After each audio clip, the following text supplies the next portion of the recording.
پورے پاکستان میں ایک کتاب ایسی چھپتی ہے جس میں سب سے زیادہ جھوٹ لکھا ہوتا ہے اور وہ پاکستان کا ہر ایک بچہ تقریباً پڑھتا ہے، اور اس میں سائیکولوجیکل برین واش اس طرح سے ہوتا ہے کہ وہ کبھی اس کتاب سے باہر نہیں نکل پاتا اور اسے بالکل ایک کنویں کا مینڈک بنا دیا جاتا ہے۔ اس کتاب کا نام ہے معاشرتی علوم، and I name it the book of victories where we have declared all our victories but all victories are fake. اس میں جس پہلی وکٹری کا ذکر کیا جاتا ہے وہ ہے مسلم لیگ کا الیکشن جیتنا۔ اس میں یہ بتایا جاتا ہے کہ مسلم لیگ نے الیکشن جیت کے پاکستان بنایا تھا، جبکہ اس کی ڈیٹیلز نہیں دی جاتی۔ But the truth is that Muslim league one only in 2 provinces, Bengal اور سندھ میں مسلم لیگ جیت گئی تھی، جبکہ پنجاب اور NWFP میں مسلم لیگ بری طرح سے ہار گئی تھی۔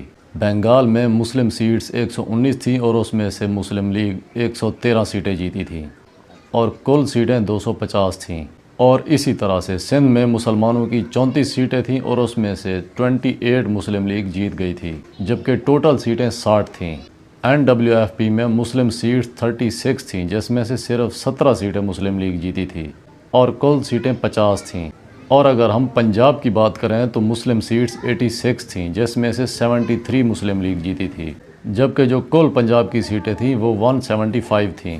اب اس رزلٹ کو دیکھ کے واضح ہوتا ہے کہ مسلم لیگ صرف اور صرف بنگال اور سندھ میں جیتی تھی۔ پنجاب میں مسلم لیگ 73 سیٹس جیت کے بری طرح سے ہار گئی تھی۔ وہ حکومت نہیں بنا پائی تھی کیونکہ جو باقی پارٹیز تھیں انہوں نے مل کر حکومت بنا لی تھی، اور مسلم لیگ نے پھر وہ کیا تھا جو بھٹو صاحب نے کیا تھا، یا جس کا الزام آج کل عمران خان صاحب پہ لگایا جاتا ہے، یعنی کہ انہوں نے حکومت کو ماننے سے انکار کر دیا تھا اور انہوں نے کہا تھا کہ یہ قومی حکومت نہیں ہے۔ مطلب یہ ہے کہ جو لوگ ووٹ لے کر اسمبلیز میں گئے اور انہوں نے مل کر مخلوط حکومت بنا لی، وہ قومی حکومت نہیں تھی۔ اور مسلم لیگ نے پھر سول نافرمانیوں کی تحریکیں چلانا شروع کر دیں اور بہت بڑے پیمانے پر بلڈ شیڈ ہوا۔ جو حالات تھے وہ آؤٹ آف کنٹرول چلے گئے اور لا اینڈ آرڈر کی سچویشن وجود میں آئی، پھر جس کی وجہ سے پنجاب کو تقسیم کیا گیا۔ پنجاب کو تقسیم کرنے کا یہ مقصد تھا کہ پھر دوبارہ سے پیسفلی اسمبلیز کے اندر ووٹنگ کرائی جائیں اور یہ فیصلہ کیا جائے کہ پنجاب کو تقسیم کیا جائے یا نہ کیا جائے، یعنی کہ تقسیم کرنے کا فیصلہ کرنے کے لیے پہلے تقسیم کی گئی۔ اور نارتھ ویسٹ فرنٹیئر پروونس میں بھی مسلم لیگ کیونکہ بری طرح سے ہار چکی تھی تو پھر دوبارہ سے ریفرینڈم کا فیصلہ کیا گیا۔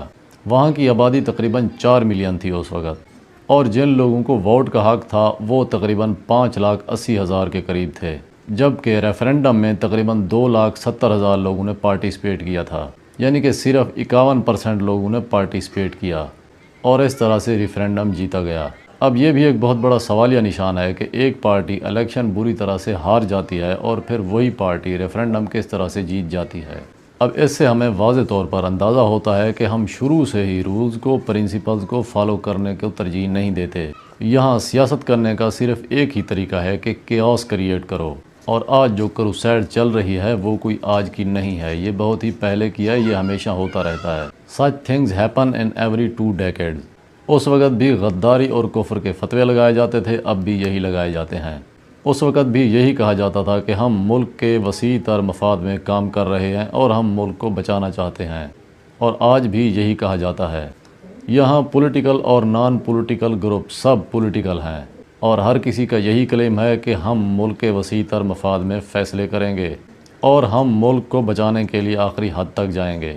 اب اس طرح کی حب الوطنی دنیا کو پاکستانیوں سے سیکھنی چاہیے کہ کس طرح سے ملک کو بچانے کے لیے سب آپس میں بری طرح سے لڑتے ہیں۔ ہر کوئی اپنے علاوہ سب کو غدار سمجھتا ہے، اور ہر کوئی اپنے علاوہ سب کو ایجنٹ سمجھتا ہے۔ کوئی کہتا ہے کہ میں آخری بال تک لڑوں گا، اور کوئی کہتا ہے ہم پوری طرح سے پرعزم ہیں اور آخری حد تک ملک کو بچانے کی کوشش کریں گے، اور کوئی کہتا ہے کہ ہم ملک کو بچانے کے لیے خون کے آخری قطرے تک لڑیں گے، اور سب لوگوں کو موبلائز کرنے کی کوشش کرتے ہیں۔ اب اس سے فرق نہیں پڑتا کہ کون صحیح ہے کون غلط ہے۔ اصل بات یہ ہے کہ یہ ایک طاقت حاصل کرنے کا کھیل ہے جو پاکستان میں شروع سے ہی چل رہا ہے، اور جہاں تک لوگوں کی بات ہے، لوگوں کے لیے یہ پولیٹیکل ایکٹیویٹیز اور پولیٹیکل پارٹیسپیشن ایک سورس آف انٹرٹینمنٹ ہے۔ ہر کسی کا اپنا اپنا ہیرو ہے، وہ اس کو ایک کریکٹر کے طور پر لیتے ہیں، اور ان کی خواہش ہوتی ہے کہ ان کا وہ ہیرو، ان کا وہ کریکٹر ضرور جیتے، اور جب بھی اس کریکٹر کے اوپر کوئی برا وقت آتا ہے تو وہ ذرا پریشان ہو جاتے ہیں۔ غصہ کرتے ہیں، باہر نکلتے ہیں، جلاؤ گھراؤ بھی کر سکتے ہیں، یا پھر صرف اور صرف پروٹیسٹ کر کے گالیاں دے کے چلے جاتے ہیں۔ ہر کسی کو اپنا اپنا کریکٹر بہت ہی پیارا ہے، اور وہ اس کریکٹر کے لیے جان دینے کے لیے بھی تیار ہوتا ہے۔